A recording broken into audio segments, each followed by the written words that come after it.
Salam sejahtera, anda sedang menyaksikan Niaga Awani bersama saya Nursyazwani. Seperti biasa, jam ini kami akan bawakan pelbagai rangkuman berita niaga, ekonomi termasuk juga dengan untuk kita teliti lebih dekat terhadap pasaran dari peringkat domestik hinggalah ke peringkat antarabangsa. Dan saya akan mulakan dengan antara data ataupun angka terkini mengenai inflasi ataupun indeks harga pengguna untuk Jun 2025, di mana kita akan menyaksikan prestasi bulanan inflasi, di mana ini adalah sangat penting apabila kita bercakap mengenai inflasi. Kita ingin tahu berapakah harga barangan ketika ini, dan inflasi secara keseluruhan pada Jun telah, kalau kita lihat, meningkat tetapi pada paras yang lebih rendah berbanding bulan sebelumnya, iaitu pada Mei 2025 mencatatkan 1.2%. Namun pada Jun 2025 kita melihat inflasi mereda kepada 1.1%, dan kalau kita bahagikan inflasi teras dan tanpa bahan api, ini adalah prestasi ini. Inflasi teras mencatatkan kekal pada 1.8% pada Jun 2025, manakala inflasi tanpa bahan api kita dapat sikit meningkat lebih tinggi sedikit berbanding bulan sebelumnya. Mei hingga ke Jun telah meningkat 1.4% kadar inflasi. Manakala kita melihat kadar strata inflasi bandar dan luar bandar, iaitu bandar daripada bulan Mei sehinggalah bulan Jun kekal prestasi inflasi pada 1.3%, manakala luar bandar kita dapat saksikan sedikit peningkatan daripada bulan Mei mencatatkan 0.9%, namun pada Jun 2025 ia berada pada 1.0%. Dan ini adalah secara keseluruhan untuk kita meneliti bagaimanakah prestasi inflasi bulanan khusus pada Jun 2025 daripada segi inflasi teras sehinggalah inflasi strata. Selain itu, mari kita lihat antara komponen ataupun kumpulan utama yang memberi sumbangan kepada prestasi inflasi pada kini. Dan kita lihat inflasi mengikut kumpulan utama ada 13 jenis kumpulan, dan mana kalau kita lihat daripada sini antara yang tertinggi telah direkodkan kadar inflasi adalah daripada inflasi kumpulan penjagaan diri, pelindungan sosial dan pelbagai barangan dan perkhidmatan. Ini adalah kadar inflasi yang menyumbang kepada peningkatan ataupun pertumbuhan inflasi pada Jun 2025. Daripada Mei telah merekodkan 3.7%, dan kita lihat kumpulan utama ini telah meningkat agak lebih tinggi pada Jun 2025 dengan merekodkan 4.2%, antara kumpulan utama yang mencatatkan inflasi paling tinggi berbanding kumpulan utama yang lain. Dan kalau kita lihat, itu bukan sahaja penyumbang kepada peningkatan inflasi pada bulan Jun. Kita lihat makanan dan minuman juga kumpulan utama yang meningkat pada bulan Jun 2.1%, sama seperti kadar inflasi pada bulan Mei 2025, dan antara inflasi yang paling rendah telah direkodkan adalah daripada kumpulan maklumat dan komunikasi, merekodkan negatif 5.4% inflasi. Pakaian dan kasut juga merekodkan negatif 0.3%, manakala inflasi yang lain telah mengalami lebih kurang 0.1% sehinggalah 2% kadar inflasi untuk kumpulan-kumpulan utama yang lain. Selain itu, inflasi mengikut subkumpulan makanan dan juga minuman. Inflasi mengikut subkumpulan makanan, kalau kita bahagikan lebih terperinci di bawah kumpulan utama makanan untuk melihat apakah antara sub-subkomponen daripada segi kadar inflasi je. Makanan dan di rumah, kita lihat sebelum Mei 0.0%, tapi pada bulan Jun 2025 ia telah menurun lagi kadar inflasi kepada negatif 0.4% untuk subkumpulan makanan di rumah. Manakala antara produk-produk yang lain kita dapat saksikan juga antara produk bijirin dan juga produk-produk bijirin seperti roti, kita dapat lihat kadar inflasi kekal daripada Mei hingga Jun pada tahap negatif 0.3%, termasuk juga dengan lain sayur-sayuran negatif 7.2%, kadar inflasi ikan dan makanan laut lain juga berada pada 1.6%, susu produk tenusu lain dan telur negatif 1.8%, dan kita lihat makanan di luar rumah antara subkumpulan yang mengalami inflasi tertinggi berbanding subkumpulan makanan dan minuman yang lain, iaitu 4.7%. Peningkatan lebih tinggi berbanding kadar inflasi pada bulan Mei yang telah merekodkan 4.4%. Dan kalau kita lihat daripada segi subkumpulan pada bulan Jun, bercampur-campur kadar inflasinya, ada yang berada pada kadar yang negatif dan ada berada pada paras lebih daripada 3%. Dan perubahan inflasi, terdapat 573 item mengikut kategori barangan dan juga perkhidmatan. Kita mulakan dengan barang tahan lama, iaitu 50 item barang makanan yang mempunyai expiry date yang agak lama dan boleh disimpan untuk tempoh yang panjang. Di sini kita lihat lebih banyak 50 item terdapat dalam barang tahan lama. Namun daripada 50 item, 21 item yang mengalami kenaikan daripada kadar inflasi dan 25% mengalami penurunan, manakala 4 sahaja kekal kadarnya. Barang semi tahan lama 86 item, kalau kita lihat di sini daripada 86 item hanya 41 lebih separuh daripada item tersebut mengalami kenaikan daripada kadar inflasi, namun lebih daripada separuh juga 43 item kita dapat lihat daripada 86 item barang semi tahan lama mengalami penurunan daripada kalau kita lihat kadar inflasi, manakala hanya 2 item daripada barang semi tahan lama yang mempunyai kadar kekal pada inflasi. Manakala barangan yang paling banyak itu barang tidak tahan lama, 291 item, terutama barang-barang basah, sayur, ikan dan juga pelbagai lagi barang makanan yang lain. Daripada 291 item, kita dapati 164 item mengalami kadar inflasi, mengalami peningkatan daripada segi kadar inflasi. Namun 115 item juga mengalami penurunan daripada kadar inflasi dan lebih 10 iaitu 12 item dalam kategori barang tidak tahan lama mempunyai kadar inflasi yang pengekalan kepada kadar inflasinya. Baik, ini adalah sedikit untuk kita memahami bagaimanakah prestasi ataupun faktor kadar inflasi yang terkini, iaitu terutamanya pada bulan Jun 2025. Setelah itu kita akan bawakan pakar bersama kita untuk bantu kami faham antara kadar terkini ini dan apakah maknanya kepada ekonomi dan juga rakyat. Kita mempersilakan Datuk Dr. Madeline Berma, Fellow Kehormat Institut Masa Depan Malaysia. Saya ucapkan terima kasih Dr. Madeline kerana sudi meluangkan masa bersama kami. Saudara, tentu apabila kita lihat sejak chaotic di peringkat global dengan memberi kesan di peringkat domestik, saudara, tentu pelbagai indikator ekonomi kita akan meliti, dan kali ini indikator paling kritikal adalah kita melihat kepada kos sara hidup rakyat, inflasi. Jadi angka ini kita dengar macam rendah, doktor, realitinya, tapi rakyat di bawah sana. Untuk kita lihat, kalau kita jumpa mereka, keluhan adalah soal harga, barang yang mahal. Adakah realiti kita terpisah dengan angka-angka rasmi ketika ini? Mungkin boleh kongsikan. Menarik ya Nina, data yang dikongsikan tadi. Kalau dalam kelas ekonomi, data ni sangat menarik. Sebab kita kalau dalam kelas ekonomi, kita sukalah menunjuk angka turun naik yang sering kita lihat. So bila kita melihat inflasi ni, dia ada dua perkara yang tadi Nina ada sebut tadi. Katanya dengan what we call core inflation, yang satu lagi ialah headline inflation. Iaitu inflasi yang kita ambil kira harga minyak, dan ada satu lagi yang tak ada harga minyak. Tapi apa yang kita lihat di sini, yang boleh kita rumuskan iaitu kadar inflasi, dia kata agak perlahan. Bunyinya bukan main sedap lagi. Kalau soalan exam memang seronok ini untuk soalan exam.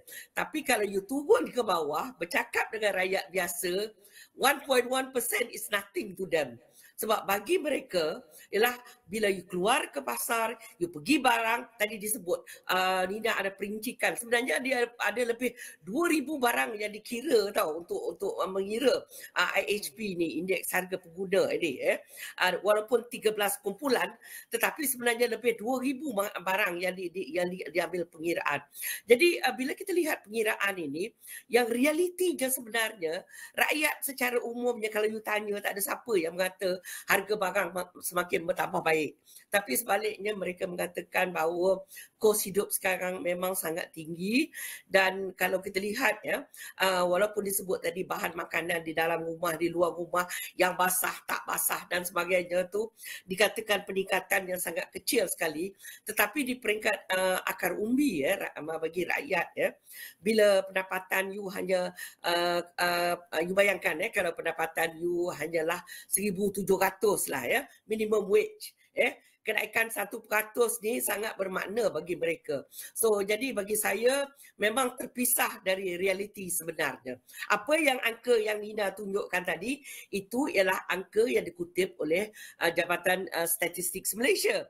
Tetapi bila you tanya rakyat jelata kat bawah tu, angkanya sangat berbeza. Tak ada siapa pun yang kata dengan kita, harga barang semakin bertambah baik. Tak ada. Itulah dia realiti Janina. Baik, itu adalah realiti on ground kalau kita teliti lebih mendalam. Dan kalau kita nak tambah juga dengan apa yang berlaku di peringkat global dengan perang tarif ini, doktor, yang tak tahu bila ada kesudahannya. Jadi melihat kepada perkara apa yang berlaku di peringkat global, antara faktor yang mungkin kita lihat di luar kawalan kita kebanyakannya, adakah risiko inflasi lebih tinggi akan disaksikan khususnya selepas 1 Ogos? Ya, pasti ramai yang meramalkan ya. Khususnya kita lihat ya pengkaji-pengkaji ya. Kalau rakyat jelata tu dia you tak payahlah tanya dia sebab dia memang akan kata harga barang akan naik. Tapi bila kita melihat analisis ekonomi dan juga data-data yang dikeluarkan oleh Jabatan Statistik, Kementerian Ekonomi dan sebagainya, ramai yang meramalkan bahawa inflasi akan meningkat. Ini satu angka yang dijangkakan akan meningkat, cuma berapa peratus tu kita belum pasti lagi.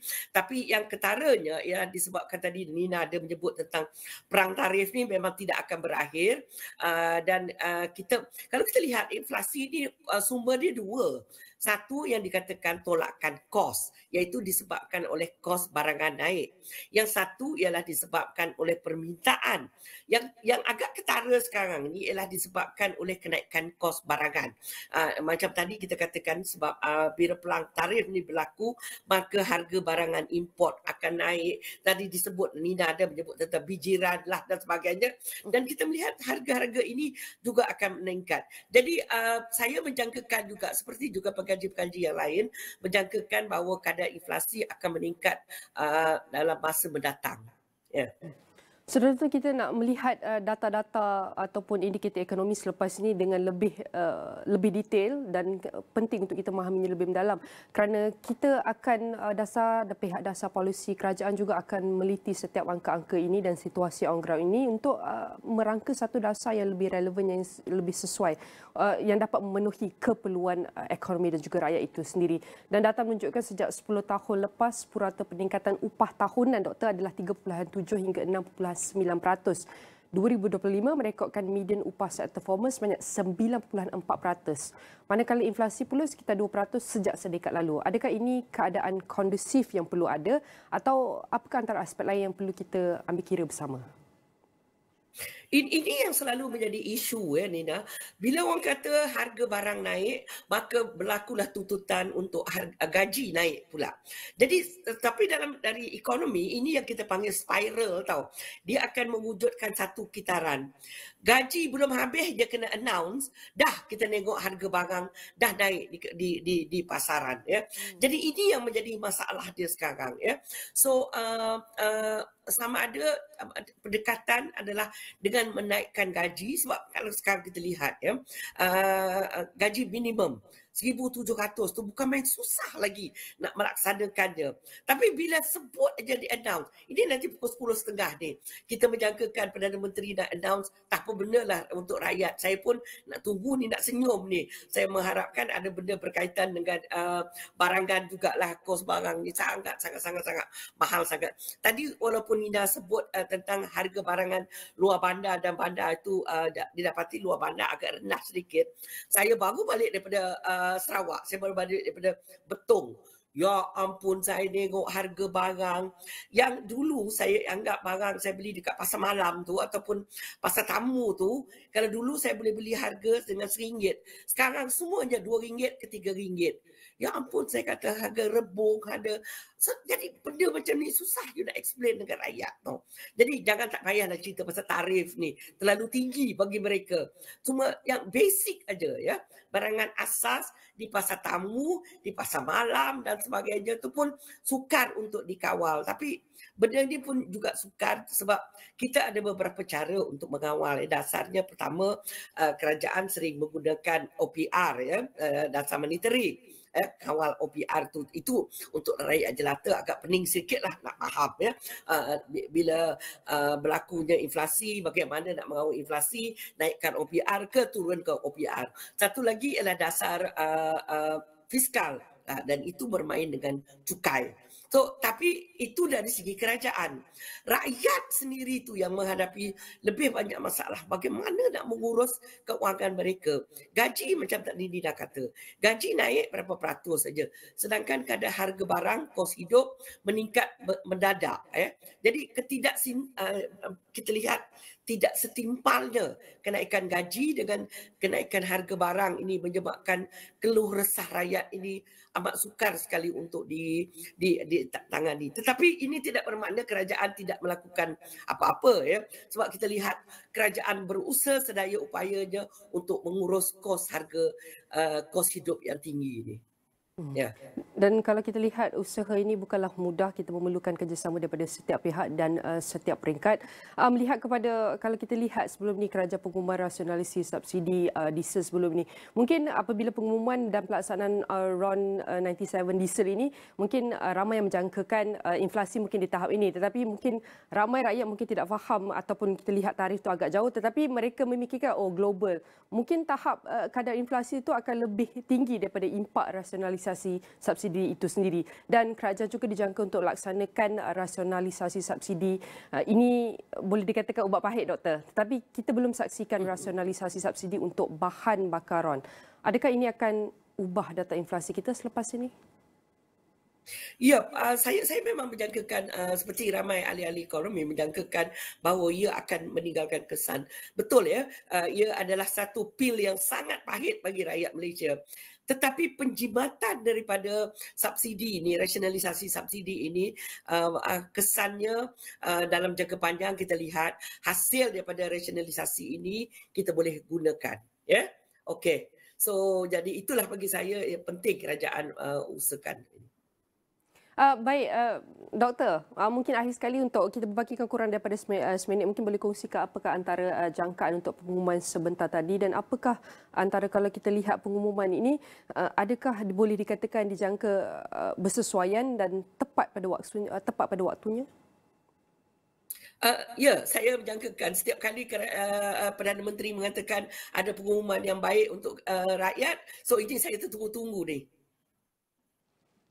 Okey, baik. Saya nak ucapkan terima kasih kepada Datuk Dr. Madeline Burma, Fellow Kehormat Institut Masa Depan Malaysia, kerana bantu kami faham. So, tentu mungkin kita akan bincang sekali lagi semasa pembentangan RMK ke-13 yang akan memberi tumpuan kepada pelbagai aspek termasuk apa yang kita bincang ini, Doktor. Sekali lagi saya nak ucapkan terima kasih kepada Doktor, dan setiap perbincangan ini akan kami rangkumkan dalam astrawani.com dan di semua platform digital Astro Awani.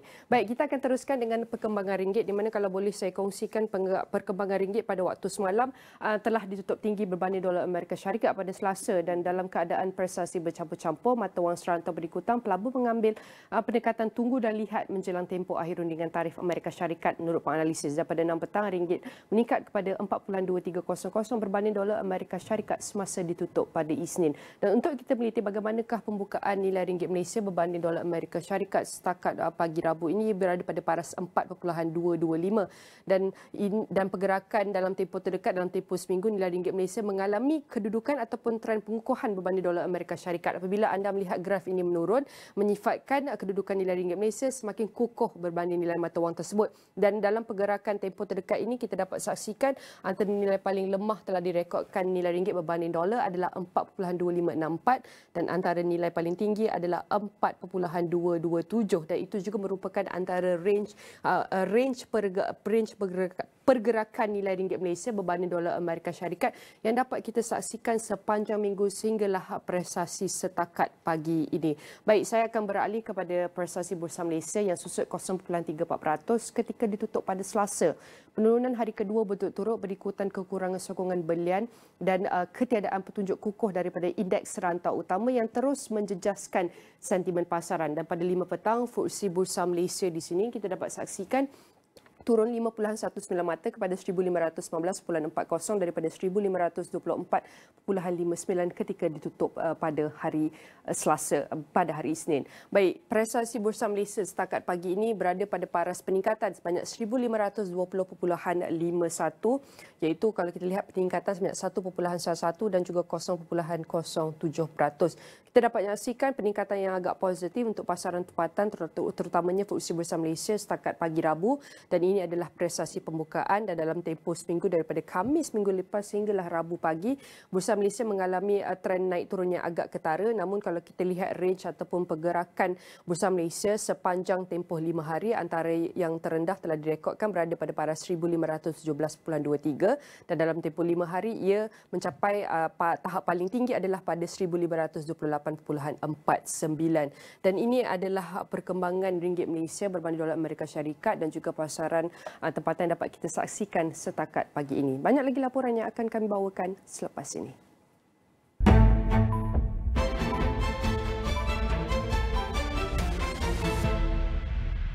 Assalamualaikum. Ada order Grab ke? Dia muncul balik, Lia. Dia muncul depan aku. Cinta lama berbetik kembali, kan? Otak kata jangan, hati kata silakan. Iman cakap, jodoh depan mata cepat-cepat halalkan. Aku ni banyak sangat masalah hidup, Riz. Tapi kau tak ada. Masa aku betul-betul perlukan kau, Riz. Aku dah banyak kali sakit. Enough is enough. Aku rasa dah sampai masa untuk orang luar tahu kenapa kau terpaksa tinggalkan dia dulu.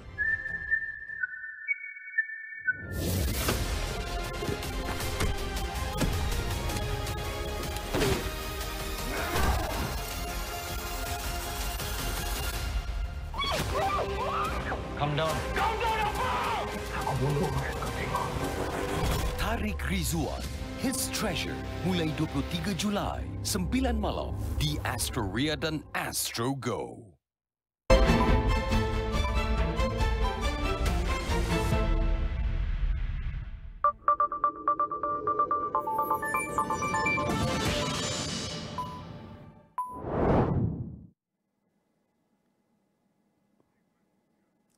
The US and Indonesia agreed to the framework of a trade agreement which could see Jakarta scrap most of its tariffs on American imports, the White House revealed in a joint statement Tuesday afternoon. US tariffs on Indonesian imports would be set at 19% under the deal, which is described in the release as an agreement on reciprocal trade. The joint statement notes that the US and Indonesia will continue to negotiate and finalize the agreement on reciprocal trade in the coming weeks. They will also prepare the agreement for signature and undertake domestic formalities in advance of the agreement entering into force in that time. The newly unveiled terms of the framework mirror the ones Trump laid out when he first announced on social media last week that he had finalized a deal with Indonesia after speaking to its president Prabowo Subianto. The framework also includes a series of forthcoming commercial deals between the two countries, including an aircraft purchase valued at $3.2 billion and an estimated $15 billion in purchases of energy products. The framework also says the countries will also address various non-tariff barriers and other obstacles that the US faces in Indonesian markets. Indonesia is one of the United States' top 25 trade partners, with the two countries trading more than $38 billion in goods in 2024, according to the Commerce Department. The US trade deficit with Indonesia totaled $17.9 billion last year.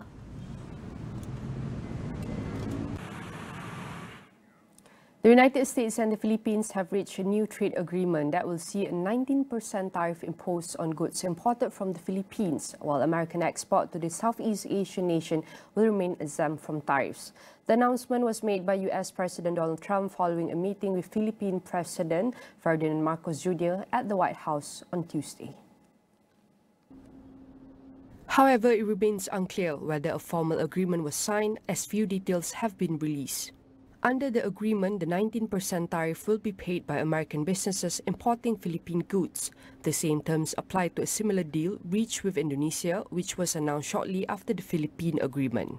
The Philippines is the fifth country to enter into such an agreement with the US in recent months. Earlier this month, Trump announced a deal with Vietnam, although no further details have been disclosed. The trade deals are part of Trump's broader reciprocal trade strategy, which initially aimed to secure numerous agreements. However, recent statements from Trump and administration's officials suggest a shift in focus toward the quality of deals rather than quantity. Trump has also warned of sweeping tariff increases, including rates of up to 50% on trading partners and a 50% copper import tax, scheduled to take effect next week. He has set an August 1st deadline for countries to finalize trade agreements or face higher tariffs. Wall Street shares ended mixed on Tuesday, with steep losses in General Motors and a gain in Tesla as investors focus on recent and upcoming quarterly reports and watch for signs of progress in US trade discussions. GM tumbled after the automaker reported a $1 billion hit from tariffs to its quarterly results, adding more fuel to investors' concerns about US President Donald Trump's global trade policy. Tesla climbed a day before its quarterly report, while Alphabet, also reporting on Wednesday, also rose. Optimism about heavy spending on artificial intelligence has underpinned a rally in Wall Street's most valuable companies, with the S&P 500 trading around record highs.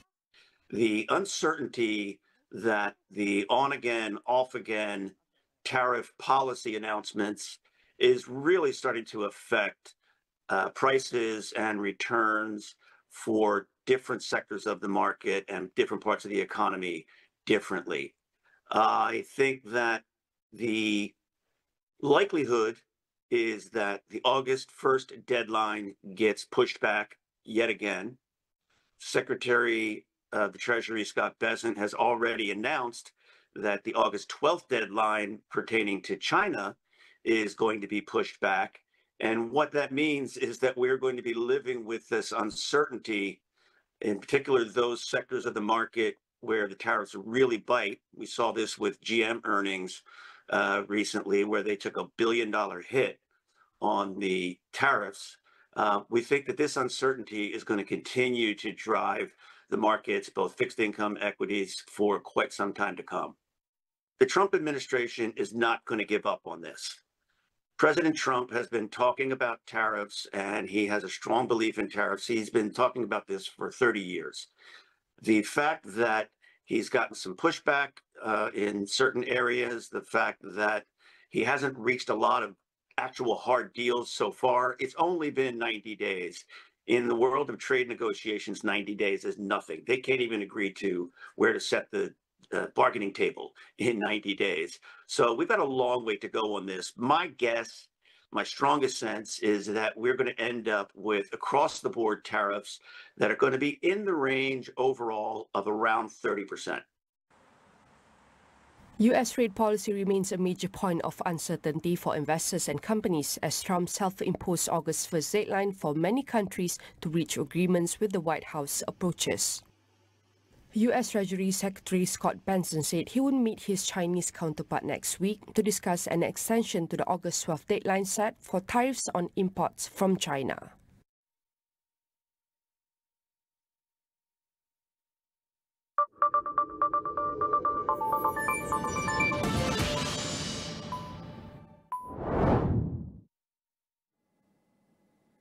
Please stay tuned with us as my colleague Najib Aruf will be speaking to CIMB Group CEO Novan Amiruddin, focusing on ASEAN future right after this break.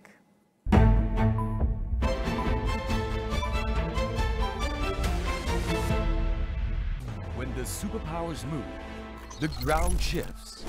Power isn't just about might anymore. It's about narratives, networks, negotiation. We go beyond the noise to deliver laser-focused analysis on how power moves and what it means for the world. This is Awani International, reporting the shifts in power affairs shaping the world. You know what's coming? Di sini, bakat-bakat menguasai pentas. Energy is fire. Perlukan cita-cita dan perancangan. Setiap cabaran adalah peluang untuk bersinar. I'm ready to go in and conquer. Dan minat menjadikannya lebih enak. This is Michelin-star chef's platers. Dream kepegawaian bakat dunia. Bila-bila masa, apa jua cara? Sehingga 4 peranti. Mudah.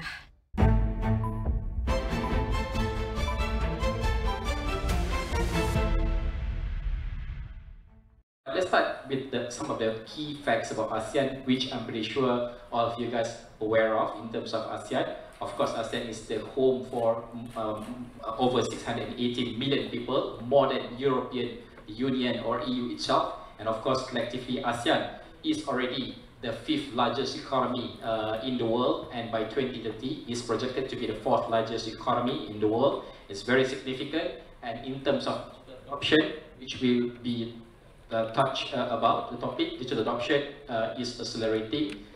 Southeast Asia itself added over 100 million new internet users in just the last 5 years. And of course, this year, the region's digital economy is projected to hit about $300 billion. These are the numbers that, to show how significant it is in terms of ASEAN moving forward. And nearly 60% of ASEAN consumers now prefer digital banking over traditional branches, and 1 out of 3 businesses in the region are already demanding green financing solutions. We really touched from the session and the next session as well. And of course, it is no surprise that banks are transforming fast.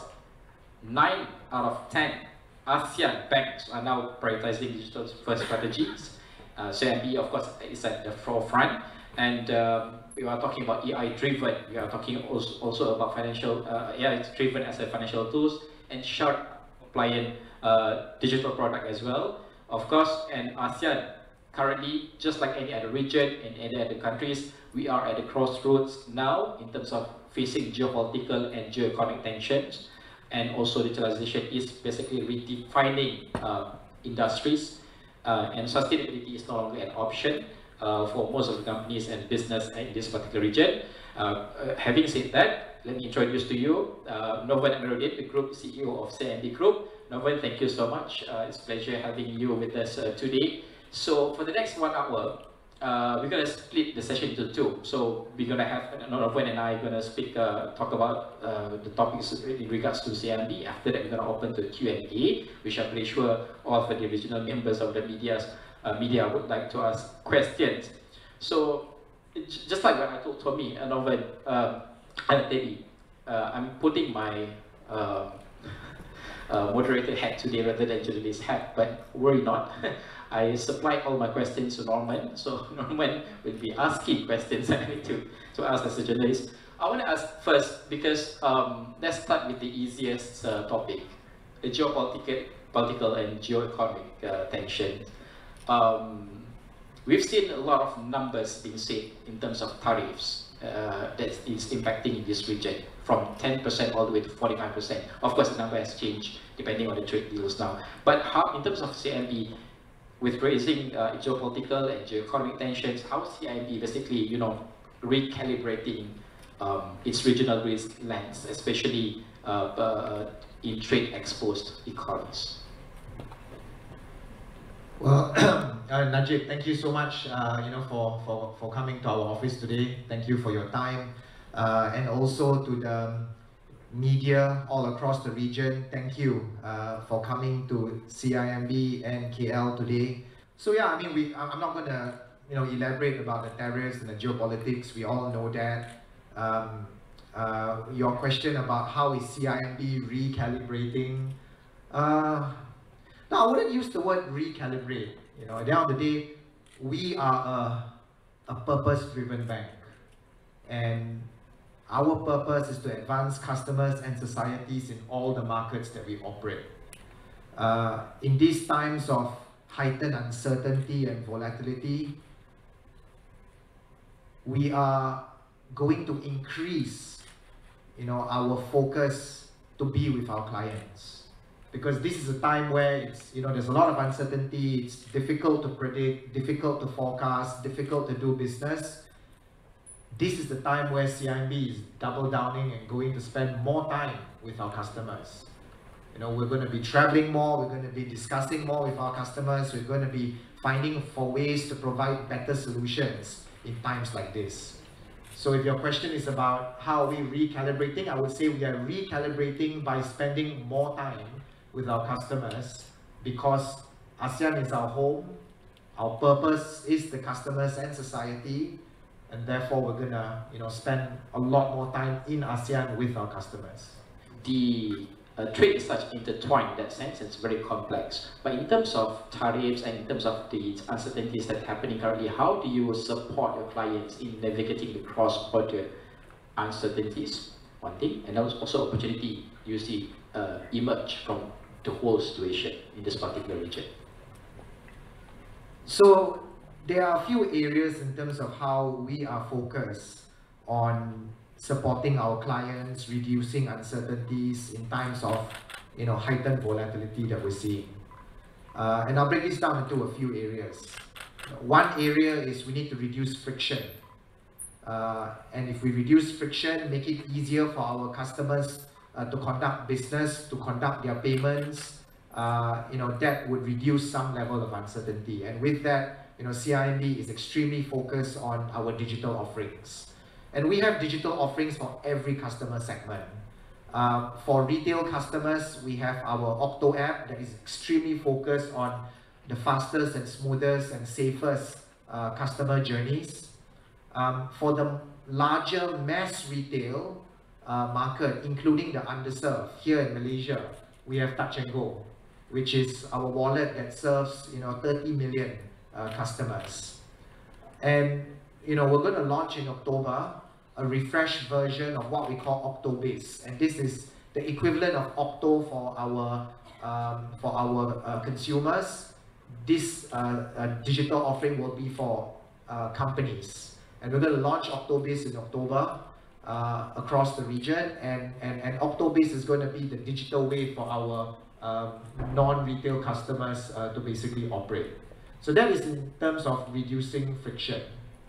Another example of how CIMB is reducing uncertainties for our customers is with regards to whenever you do a lot of cross-border deals, what is your biggest headache? It's FX, right? You need to make payments in different currencies, collections in different currencies. You need to forecast, how FX would change, how would you hedge those risks. That's an area where CIMB is basically one of the top players in ASEAN today.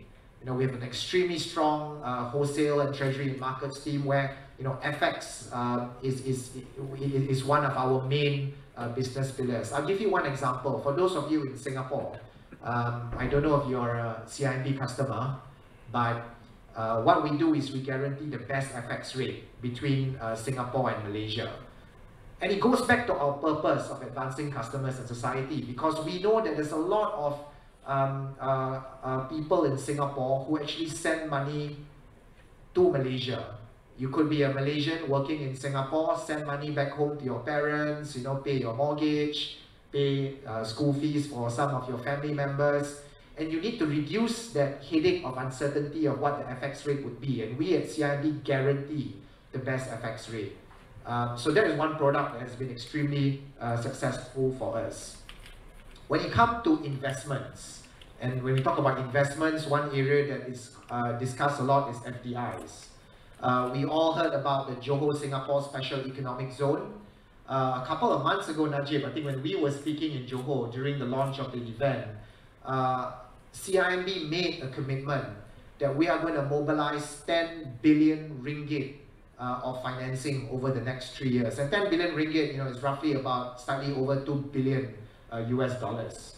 We've also introduced what we call the ASEAN Passport that allows accelerated onboarding for our ASEAN customers in other parts of the region to be able to onboard into Johor Singapore Special Economic Zone. So that also reduces uncertainties for our customers. One other area that we're a big champion of, CIMB, we're a big investment bank that focus on deals that would benefit our clients. Earlier this year, we closed the first Malaysia-Indonesia mergers and acquisition. XL Axiata, which is controlled by Axiata here in Malaysia, merged with Smartfren in Indonesia. And CIMB was working on that transaction, which merged those two telcos. And the merger of those two telcos were extremely important in the highly competitive telco industry in Indonesia. But that is one example of how we brought together, two corporates, one from Indonesia, one from Malaysia, together to form a stronger company. So, those are some examples of how we are assisting our clients to reduce uncertainties in this period of heightened volatility. I want to touch a little bit about the regional as well, because you mentioned about Touch and Go. This is my experience, because last month I went to St. Petersburg. Obviously you cannot use your card and everything in Russia, so I cannot buy anything, cannot pay anything. After that, straight away to Tianjin, China, where I can finally, relax, because there's Touch and Go and Alipay. So that's the thing that I'm, and us as a Malaysian in ASEAN can, really feel what is ASEAN is all about in terms of population, right? People as a whole. So this is the kind of things I think people would like to ask, what more can ASEAN, from your perspective, from the banking side, can provide to the people around this region?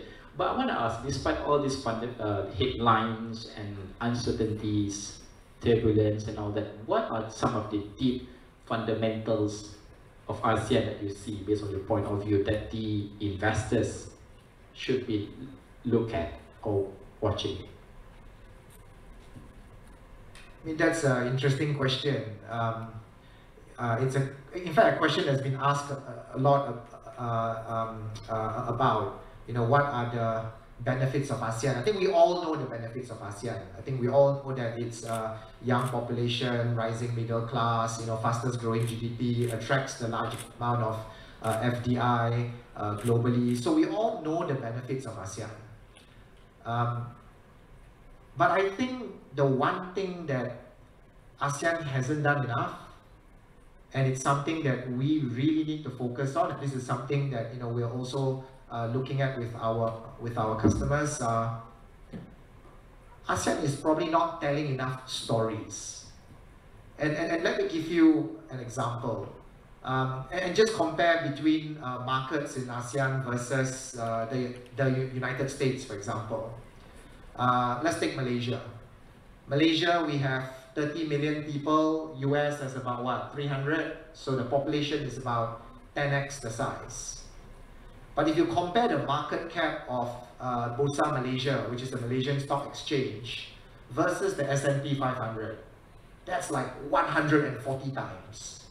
It just doesn't make sense. The size of the US financial capital markets versus any market in ASEAN, whether is it the Malaysian Stock Exchange or the Singapore Stock Exchange or even Thailand, it just doesn't correlate with the difference in population size between a country in ASEAN versus the United States.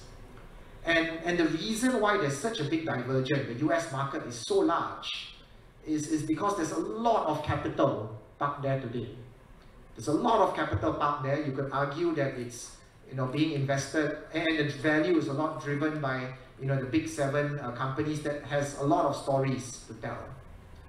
But you compare and contrast that to ASEAN, where there's a lot of ideas, in my view. There's a lot of investment proposition, but we haven't been telling enough stories about what is available here. And I think it's extremely important that we now focus on it, because I mentioned about how the US market is 140 times the size of, say, the Malaysian Stock Exchange. And if you just look up the numbers, and I've seen this being mentioned a number of times, about close to 30 trillion of US financial assets today, if you add up bond market, stock market, private markets and whatnot, you just add all those up, about 30 trillion US dollars are held by foreigners. So US is a very big market, but 30 trillion of that financial assets are held by foreigners. Of that 30 trillion number, I recall seeing somewhere that 20% is owned by East Asian governments or East Asian economies. So whether it's in China, Korea, Japan, they own about 6 trillion of US financial assets. Because of the current geopolitics, this capital needs to find a new home. And we in ASEAN need to make sure that we are able to seize the opportunity and get our fair share of that capital. So that's why we need to start to tell better stories, and that is something that we're working on with our customers. I think Thai media representative just joined us. They have a huge presence in this particular hall.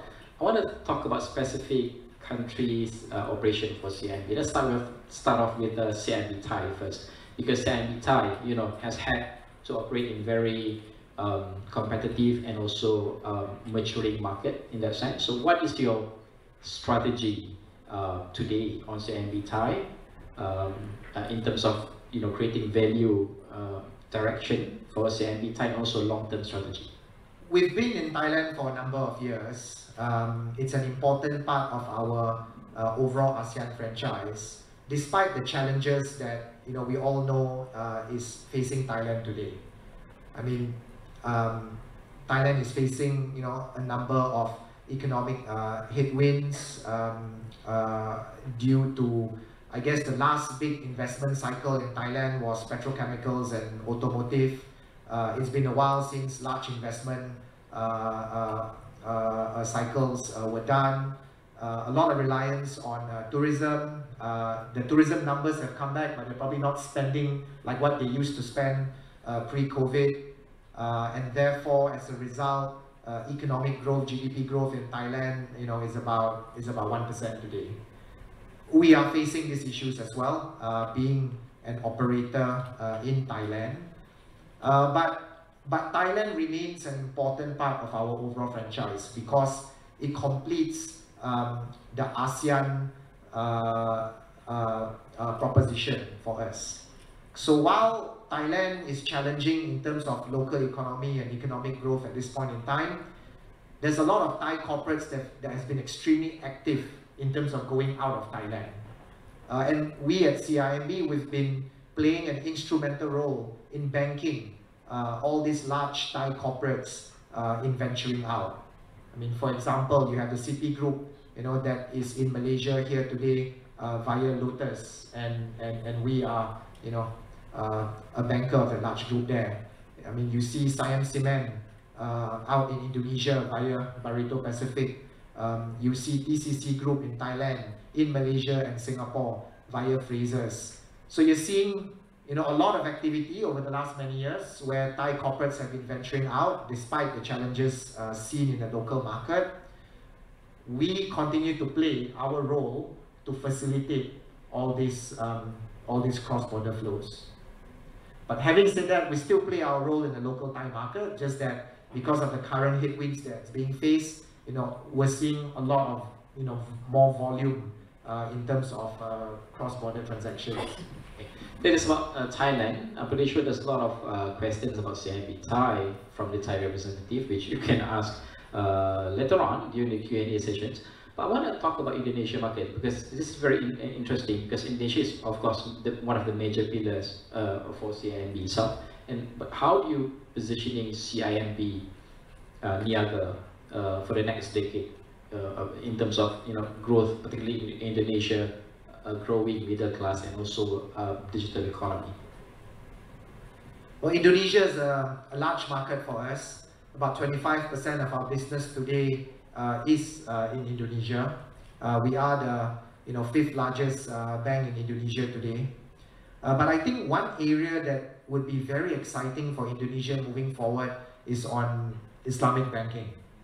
I mean, it's the world's largest Muslim population, but Islamic banking penetration today is only about 8% of the market. Compare and contrast that to Malaysia, where Islamic banking penetration is 50% of the market, and we at CIMB, we've played an integral role in building that to 50%. A lot of lessons learned, a lot of innovation, a lot of new products introduced. We want to take a lot of that learnings into the Indonesian market, where the penetration rate today is a lot lower. So I do see Islamic banking as being a very exciting area for Indonesia moving forward. You mentioned about Islamic banking. This is very interesting because share with us the vision of having Islamic banking or Islamic in that sense for Malaysian market, but for Indonesia in terms of the transformation and the vision of transformation, also vision for commercial and also institutionally for Indonesian market. I mean for the Islamic banking in Indonesia, because you mentioned that the pivot, I wouldn't use pivot as the word, but in terms of CIMB Niaga Sharia, is that the correct name? How do you see the vision for CIMB Niaga Sharia in terms of providing more transformation in the Indonesian market? So you're right, the word pivot is not right, because we've been growing the Sharia business significantly over the last a few years in Indonesia. Islamic banking is extremely important as part of our entire group. I mean, where I see CIMB Niaga Sharia play in the role of the Indonesian market is in the product innovation, in the solutions that we can basically bring to Indonesia itself. I mean, there's a lot of lessons that we have learned from the Malaysian market, marry that together with the domestic nuances of operating in Indonesia, different perspectives, different cultures, different requirements. You know, we want to provide, you know, Indonesians with a good alternative towards the banking products that are available today. So I do see a lot of, you know, areas for us to play at, because the penetration today is only 8%. The demand is high, world largest Muslim population, and we have the products and solutions to be brought over. I want to talk also about the because you have experience in terms of, you know, operating digital banks in Vietnam, also Philippines. How basically has this, you know, operating model contributed to the growth of overall group's overall growth, and also how are you tailoring your approach compared to, you know, other ASEAN markets for these two particular markets especially? So Vietnam, Philippines has been extremely important to us. You know, we have full banking licenses in those two countries. We chose to operate digitally when we started about 5-6 years ago. Today we allocate about 1 or 2% of our capital towards developing the digital banks in Vietnam and Philippines. But the benefit that we're getting from Vietnam and Philippines is not just from those digital banks alone. I mean, those digital banks alone in the fastest growing markets in ASEAN, yes, that's exciting. But to me, what's more exciting is what the lessons that we're learning from Vietnam and Philippines, that we're applying it throughout the entire CIMB group. I mean, in Vietnam and Philippines, we learn exactly how to operate and to expand digitally, whether is it digital internal processes, digital ways of reaching out to customers, and we are then implementing it as we digitize the entire CIMB group. So that's one of the first benefits. The second is the way we've expanded. So we've expanded in Philippines via a very unique partnership model. We realized that when we first started in Philippines 6 years ago, if you want to grow organically on your own, it's extremely difficult. What we did was we partnered a number of e-commerce players. The e-commerce players have access to a lot of customers. We then partnered these e-commerce players by providing banking solutions to these e-commerce customers. That allowed us to scale a lot faster than if we would have done it organically. So Philippines, for example, we now have 8 million customers, you know, of which 6 million was scaled via the partnership approach. We are using this same partnership model today to grow in our, you know, more conventional larger markets. So for example, Malaysia, Indonesia, we're looking at partnership approaches to also grow our customer base. So it's not just the benefit of the digital businesses in Vietnam and Philippines per se, but it's the learnings that we have developed to be applied across the entire group. All right, let's talk about digital journey, because I mentioned just now we're going to touch a little bit about digital journey, especially AI, artificial intelligence, and also innovation for CIMB. There's a lot of initiatives under your group, but let's talk about AI, because AI is such a thing now for every industry. But for CIMB itself, how do you incorporate AI in terms of the operation across, across the region itself, not just for Malaysia, for instance, but across the region? How does AI basically help in terms of your operation? Yes, we have started that journey. Of course, I want to ensure that we do more in terms of our investments into AI. And it's not necessarily just AI as in a front-facing app in terms of what customers see. It's also AI in terms of how we operate our business, the processes that we currently do. You know, things that are manual, how do we automate it? Things that used to take 5 steps, how do we reduce it to 3 steps? How do we make us more efficient? How do we make us a lot more resilient? That is, you know, how we are looking at AI across the entire organization. I mean, one example is in our risk models today. You know, a long time ago, we have a person building a risk model, using the data, building a regression analysis, and then, you know, building our risk models. But, you know, with AI, it allows us to use data from various sources a lot faster in order for us to build our risk models. In terms of transaction monitoring, you know, how do we use AI to basically monitor transactions, monitor potential scam, fraud, mule accounts a lot faster, a lot quicker, you know, a lot more efficient and better. In terms of call center, when you call a call center, you want to inquire about your credit card points. In the past, you would have a call center operator navigating across 6-7 screens to tell you how much points you have accumulated from your air miles to your grocery shopping, to all sorts of stuff. But with AI and chatbots, it allows the customer service operator to give you a much faster answer. So we're looking at AI holistically. So apart from just what you see as a customer, is what you don't see, but makes our processes a lot more efficient. We started on that journey, but we want to do a lot more. I want to open the floor for Q&A, but I have one last question. This is in regards to ESG. I mean, in terms of green financing for ASEAN, the transition is quite huge in terms of for this particular region. But for CIMB, how does CIMB basically balance it out between environmental responsibility and also at the same time economic realities, if that makes sense, in terms of your risk assessment of giving out loans for ESG related projects? So when we embark on our ESG journey, and we've done extremely well. We first made a commitment many years ago of 30 billion financing. We upped it to 100 billion. And then just a couple of weeks ago, we announced a commitment of 300 billion of ESG financing over the next few years.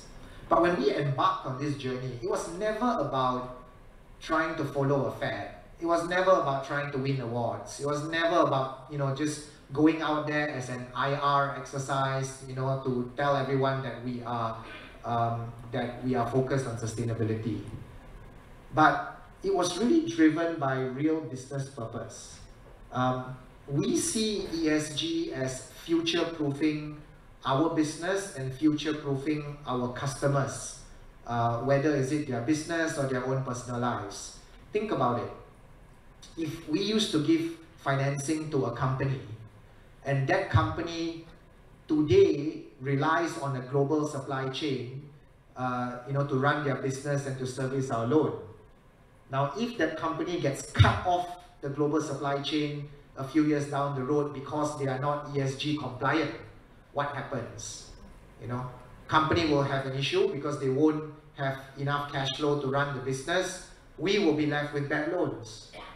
So while it is the right thing to do and it coincides with our purpose of customers and society, we went into ESG also because it is just good business sense.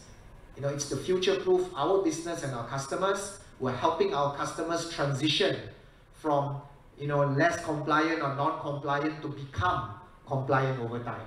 So this is ongoing discussions that we have with our customers all the time, because we do not want anyone to be left behind and to be cut off the global supply chain.